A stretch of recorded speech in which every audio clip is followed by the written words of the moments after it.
Hello and welcome back to Queens of Pro Wrestling on TEW 2020. This is episode 5 of the series as we go on to the second episode of Queens Wrestling on TV. Last week was an alright show. We got a 47. That's tied.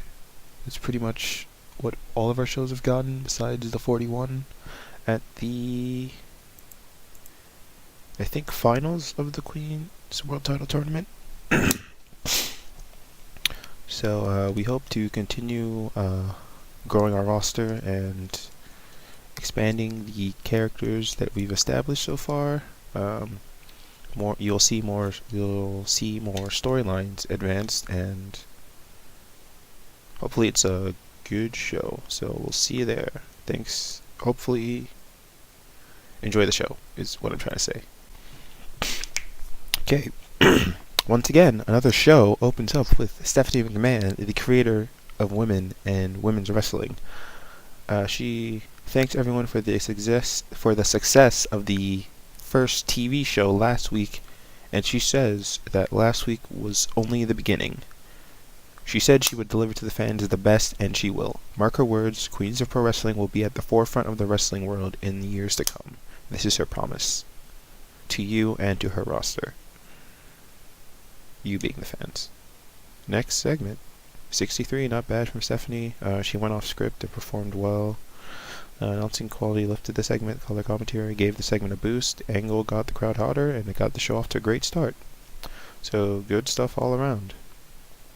We move on to our opening match, where Tenille Dashwood, the number one contender, defeats Ashley Vox, who is a kind of a young upstart. You would know her best from NWA, I think. But yeah, 10 minutes, 29, Tenille wins by pinfall with a rowing elbow. Of course, during the match, Ryan Nicole would also interfere whenever Ashley Vox would gain any sort of momentum against Tenille. However, Ashley does put up a decent fight, despite the odds being stacked against her. She is facing one of the biggest stars in the company and, the number one contender. But yeah, Ashley got a 38 and Tenille got a 50, which is good. Ashley Vox debuted her fun babyface gimmick and has got an initial rating of great. And Ashley was off her game, which means she probably could score pretty decent without otherwise. And 38's already pretty decent considering the size of her company. Recap gimmick changes. No notes. That's fine. 51 match rating. That's good. Onto the next segment, which is we go to an interview between Alicia A. and as she interviews Shoko Nakajima, who made her debut at the pay-per-view. Alicia asks her about her. Alicia compliments her on her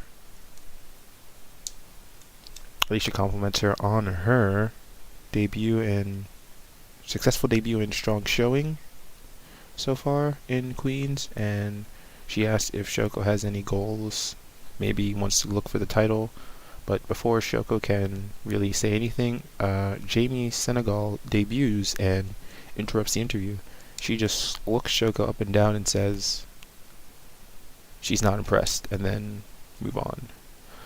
Jamie's Exotico gimmick is adequate, not bad.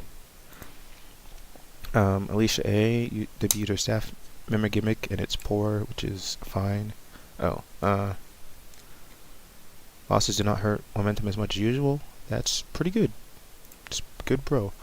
The small kaiju versus punk rocker storyline has advanced with the segment, but it lost heat, which is fine, I guess. 22, that's an oof, but what can you do? Everyone on our roster is unimportant except for 2. Hopefully that changes soon.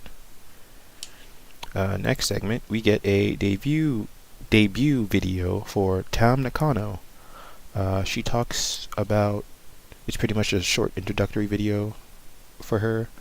Talks about how she was an idol before becoming a wrestler, how she worked in Japan for a few years but could never really establish herself as a main player, and she's come to the United States and to Queens of Pro Wrestling to maybe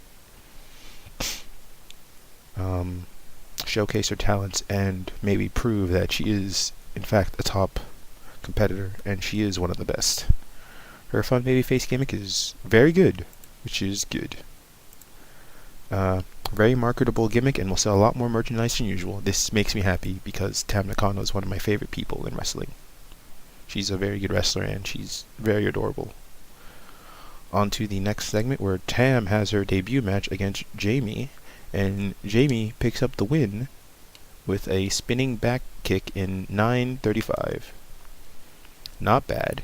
Jamie Senegal had an in-ring performance of 39 and Tam had an in-ring performance of 37. They're both pretty close. Announcing and color commentary boosted the match rating a bit. Crowd would turn off because everyone, like I said, everyone's unimportant, so no one's invested, although I feel like it should scale. If everyone in your roster is unimportant, it should, scale it, but like I get it, kind of, because Stephanie is, because Stephanie's the boss, so you'd expect, like, someone you'd know, I guess, if you're being realistic, but, like, it's still kind of dumb for, like, a player standpoint, but, like, whatever, I'll get over it. It's not that big of a deal. 32, not bad. Match cooled the crowd a little, which is kind of an oof, but we move.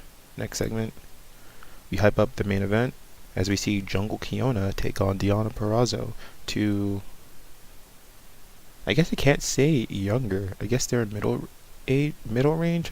They're both young, and they've both been pretty impressive in Queens so far.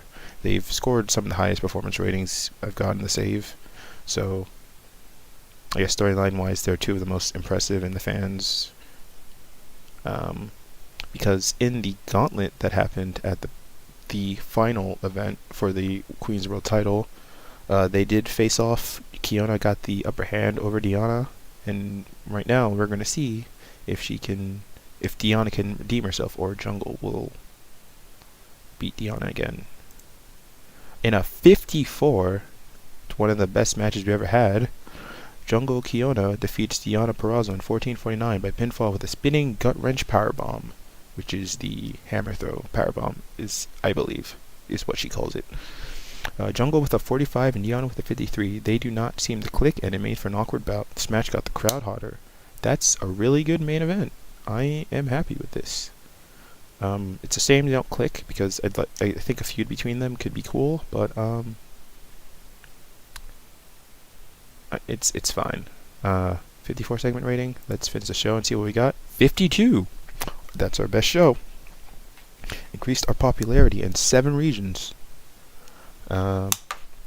Cool. Well, anyway, guys, thanks for watching. In the coming weeks, more storylines should start to form. I'm just kind of laying the groundwork for everyone's characters right now. Hopefully if you guys stick around for that long. If you like the video, obviously like the video, and feel free to comment, subscribe, all that good stuff. Helps the channel out, doesn't hurt you, it's free. This has been Doom. This has been Queens of Pro Wrestling. See you next time.